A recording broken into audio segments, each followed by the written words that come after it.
Microsoft shipped 619 CVEs for Patch Tuesday, July 2026. The first decision is easy. If you run Microsoft Office SharePoint Server, install the update for CVE.2026.58644 first. It is critical, remotely reachable, and already listed by CISA as exploited. That combination beats almost everything else in this batch. The second-ranked item is also SharePoint, and also in KEV. So exposed SharePoint farms need immediate attention, not a normal monthly window. After that, prioritize the ADFS elevation issue, the second critical SharePoint deserialization bug, and the Windows kernel elevation flaw. Number 1 is CVE 2026-58644 in Microsoft Office SharePoint Server. In plain English, SharePoint can mishandle untrusted data in a way that lets an unauthenticated attacker run code over the network. That is why this sits at the top. It is critical at CVSS 9.8, it is in CISA KEV as exploited, and its EPSS percentile is 71. The EPSS score is not the highest in the list, but confirmed exploitation changes the priority. Any internet-facing SharePoint server should be patched or isolated first. Internal farms still matter, especially where SharePoint holds documents, workflows, service accounts, and integrations with the rest of Microsoft infrastructure. Number 2 is CVE 2026-56164, also in Microsoft Office SharePoint Server. The severity label is only medium, with a CVSS score of 5.3, but do not let that push it down your queue. The issue is missing authentication for a critical function, allowing an unauthenticated attacker to elevate privileges over the network. It is already in CISA KEV as exploited, and its EPSS percentile is 92. That is a strong real-world signal. This is a good reminder that CVSS is one input, not the whole ranking. If you run SharePoint, treat this as part of the same emergency SharePoint patch set as CVE 2026-58644. Number 3 is CVE 2026-56155, tied to Active Directory Federation services on Windows 10 version 1607. This is a local privilege elevation issue caused by insufficient granularity of access control. The attacker needs authorization first, so this is not the same class of network entry point as the SharePoint bugs. But it is already listed in CISA KEV as exploited, and it carries a high CVSS score of 7.8. Environments that still have Windows 10 1607 and ADFS dependencies should move this ahead of ordinary workstation patching. Prioritize Federation servers, admin workstations touching those services, and any legacy systems still supporting identity flows. Number 4 is CVE 2026-50522, another critical SharePoint server deserialization issue. The impact statement is severe. An unauthenticated attacker could execute code over the network. It is not in CISA KEV at publication, but the EPSS percentile is 97, the highest in this top 5. That means the probability signal is very high, even without confirmed KEV status.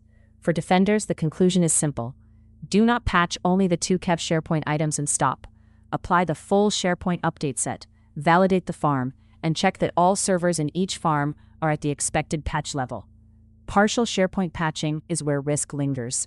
Number 5 is CVE 2026-49798 in the Windows kernel on Windows 10 version 1607. This is a use-after-free issue that can let an unauthorized attacker elevate privileges locally. It is critical, with a CVSS score of 9.3, and its EPSS percentile is 81.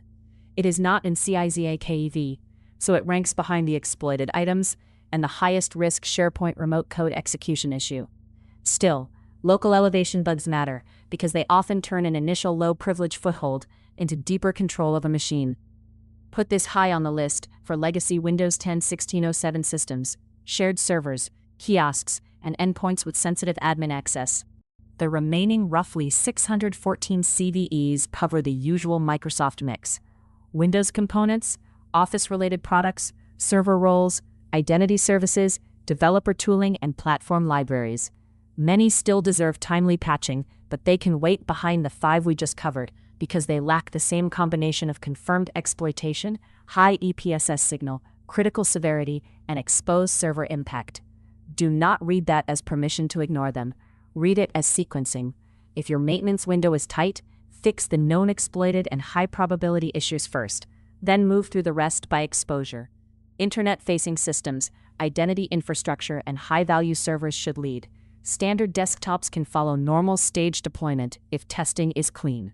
Here is the clean order for this week. First, patch SharePoint Server for CVE 2026 58644, CVE 2026 56164, and CVE 2026 50522. Start with internet-facing farms, then internal farms that handle sensitive content or automation.